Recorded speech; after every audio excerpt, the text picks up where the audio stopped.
below. This was the 868th's first mission to this part of the Japanese Empire, and the 50th mission for this well-worn 868th snooper bomber. Its veteran crew had only seconds to live.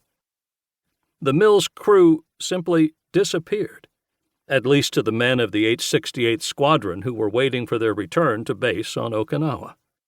The squadron B-24 that flew a similar mission profile that evening, captained by Ed Mills's close friend Lieutenant Bob Ellingson, had radioed the Mills crew to wish his squadron mates good hunting and best luck just after midnight. An hour later, in the early morning, Ellingson waited at the prearranged meeting spot over the Sea of Japan, circling as long as his fuel allowed. He then turned back to Okinawa to recover at Yontan Airfield at first light. In the war against Japan, the 868th had lost its last plane and crew in combat. The squadron would head home within weeks as the war ended, and America demobilized much of its military in its rush to embrace peace. The men of the 868th would not learn the fate of the 11 men of the Mills crew for 30 long years. But that same night, others would know their fate and embrace that crew to build their own history around them. The night of 7 August 1945 began as a typical humid summer evening for the farmers and villagers of Namhae Island. But signs of monumental change were in the air. The Americans were coming. There had been rumors in the past months that Korea's Japanese colonial masters were being beaten and pushed back across the Pacific to the imperial homeland. A liberation radio station from Free China, broadcasting the voice of Chinese leader Chiang Kai-shek and those of Korean government leaders in exile, promised that the end of Japanese rule was near.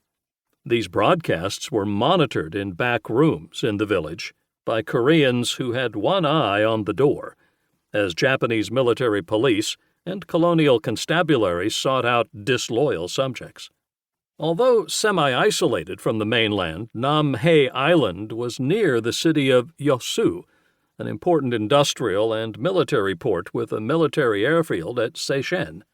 The island and its inhabitants were subjects of Imperial Japan and had lived as such since the nation was forcibly annexed by Japan in 1910. But now it all seemed true. In recent days, strange aircraft bearing unfamiliar insignia had ranged over Korea, seemingly attacking Japanese military installations and sinking shipping at will. These same vessels that the Americans were now striking and sinking had supplied the Japanese home islands with the farm and mineral wealth of Korea and Manchuria under the rubric of the Greater East Asia Co-Prosperity Sphere. And as the Allies sought to seal Japan off from its raw materials coming from southern Asia, the Korea-Japan Sea Link was still active, providing Japan proper with one of its last remaining economic and military lifelines.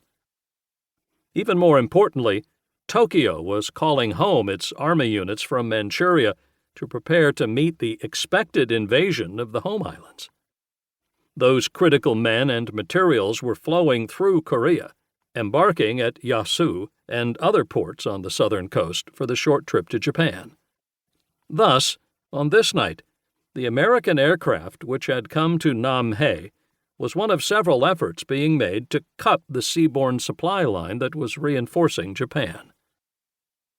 It was now certain that the Americans were indeed coming, and it was finally possible for Koreans to silently hope that their 3,000-year-old nation would again be free.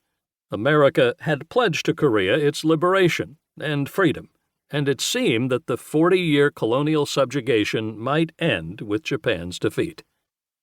About an hour after midnight, the sky around Namhae came alive. Japanese defenders surrounding Yosu opened a deafening barrage from their anti-aircraft weapons, tracers arcing through the night sky, seeking an aircraft that the villagers could hear but not see. They knew the plane was flying low across Yosu Bay, and they assumed that it was seeking out the vessels that lay at anchor there to take on the war cargoes that were destined for the home island.